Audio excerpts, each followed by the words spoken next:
السلام علیکم ورحمۃ اللہ وبرکاتہ۔ بھائیوں بہنوں، دوستوں، بزرگوں، عزیزوں، امید ہے آپ سب خیریت اور عافیت سے ہوں گے۔ آج ہم آپ کی خدمت میں ایک مسئلہ لے کر حاضر ہوئے ہیں۔ سوال ہمارے پاس یہ آیا تھا کہ امام صاحب کے پیچھے جو لوگ نماز پڑھیں جس کو مقتدی کہا جاتا ہے، امام صاحب جب سلام پھیرتے ہیں تو مقتدی سلام کب پھیریں؟ نارملی، جنرلی اور عمومی طور پر جو امام صاحب کے پیچھے نماز پڑھنے والے مقتدی لوگ ہیں اس کی دو قسمیں ہیں۔ نمبر ایک، جس کو سب رکعتیں ملی ہو۔ نمبر دو، مسبوق، جس کی کچھ رکعتیں چھوٹ گئی ہو، جو امام صاحب کے سلام کے بعد دوسری اپنی چھوٹی ہوئی رکعتیں پوری کریں گے۔ تو ہم دونوں کا مسئلہ آپ کی خدمت میں تفصیل کے ساتھ الگ الگ پیش کریں گے۔ تو آئیے سب سے پہلے نمبر پر، جو پوری رکعت امام صاحب کے ساتھ جس نے پایا ہے، جس کو مدرک کہا جاتا ہے، وہ سلام کب پھیرے گا؟ وہ سلام امام صاحب کے بالکل ساتھ ساتھ پھیرے گا۔ افضل، بہتر اور اچھا طریقہ، صحیح طریقہ یہی ہے کہ امام صاحب نے جیسے سلام پھیرا وہ مقتدی بھی امام صاحب کے ساتھ ساتھ ساتھ میں سلام پھیر دے۔ اگر دوسری شکل وہ یہ اختیار کرتا ہے کہ امام صاحب دونوں طرف مکمل سلام پھیر دیں، اس کے بعد اگر وہ مقتدی سلام پھیرتا ہے تو اس نے اچھا نہیں کیا، افضل پر عمل نہیں کیا، اس نے بہتر نہیں کیا۔ نماز تو اس صورت میں بھی ہو جائے گی کہ اس نے امام صاحب کے دونوں سلام کے بعد مکمل سلام پھیر لینے کے بعد سلام کیا ہے تو نماز ہو گئی، لیکن یہ بہتر طریقہ نہیں ہے۔ تیسری شکل جو بالکل صحیح نہیں ہے وہ یہ ہے کہ امام صاحب کے سلام پھیرنے سے پہلے سلام پھیر دیا۔ پھر اس میں دو شکل ہے۔ پہلی بات یہ ہے کہ ایسا اس نے جان بوجھ کر کیا، ابھی امام صاحب نے سلام پھیرا نہیں، اس نے امام صاحب سے پہلے سلام پھیر دیا، اور ایسا اس نے جان بوجھ کر کیا، تو یاد رکھنا چاہیے کہ یہ مکروہ تحریمی ہے، یہ غلط بات ہے، صحیح نہیں ہے۔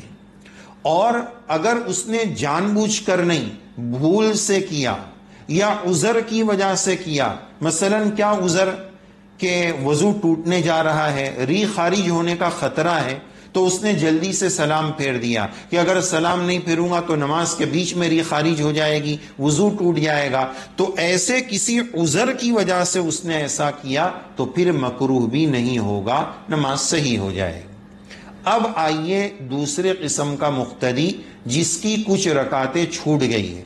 اب اس کا مسئلہ تو کیا ہے کہ امام صاحب جیسے ہی وہ ایک طرف سلام پھیریں گے، وہ اپنی چھوٹی ہوئی رکعتیں پڑھنے کے لیے، اصل ترتیب یہ ہے کہ وہ اپنی چھوٹی ہوئی رکعت پڑھنے کے لیے کھڑا ہو جائے۔ اب یہ شخص کیا کرتا ہے کہ امام صاحب کے سلام کے ساتھ سلام پھیر دیتا ہے۔ تو اب اس کی تین صورتیں ہیں۔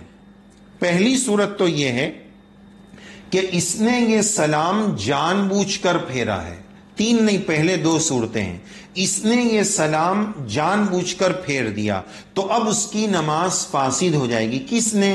مسبوق نے، جس کی رکعتیں چھوٹی ہوئی ہے، اس کو ایک سلام کے بعد کھڑے ہونا تھا لیکن اس نے جان بوجھ کر سلام پھیر دیا، تو ایسی صورت میں اس کی نماز فاسد ہو گئی، اس کو اپنی نماز دہرانی پڑے گی۔ اور اگر اس نے ایسا بھول سے کیا ہے، کس نے؟ جس کو رکعتیں چھوٹی ہے، ایک سلام کے بعد کھڑے ہو کر اس کو اپنی چھوٹی ہوئی رکعتیں پڑھنی تھی لیکن اس نے بھول سے امام صاحب کے ساتھ سلام پھیر دیا، تو اب اس کی تین صورتیں ہیں۔ نمبر ایک، امام کے ساتھ سلام پھیر دیا۔ نمبر دو، امام کے سلام کے بعد اس نے سلام پھیرا، تو اب ایسی دونوں صورتوں میں نماز ہو گئی، سجدے سہو کی بھی ضرورت نہیں ہے۔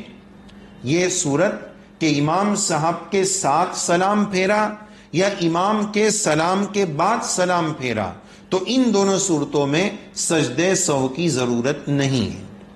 اور امام کے دونوں سلام کے بعد اگر اس نے سلام پھیرا تو ایسی صورت میں سجدے سہو لازم ہوگا، اس کو سجدے سہو کرنا پڑے گا۔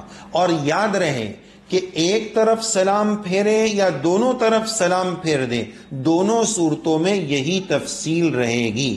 اب آگے ایک بات آخری یہ رہ جاتی ہے کہ اس نے 1 یا 2 سلام پھیر دیے تو اب اس کی اگلی رکعتوں کا کیا؟ تو یہ ایک الگ مسئلہ ہے، اس کے تعلق سے ہمارے چینل پر مستقل ویڈیو موجود ہے کہ اگر وہ سلام پھیر دے تو اگلی رکعتوں کی کیا ترتیب ہوگی، اس کے لیے کب تک اگلی رکعتوں کو ساتھ میں ملانے کی گنجائش اور اجازت ہے، یہ ہمارے چینل پر ویڈیو موجود ہے، آپ اس کو دیکھ سکتے ہیں۔ اللہ تعالی ہمیں اچھی نماز، اپنی رضا والی، خشوع خضوع والی نماز پڑھنے کی رب کریم ہم سب کو توفیق سعید نصیب فرمائے، آمین یا رب العالمین۔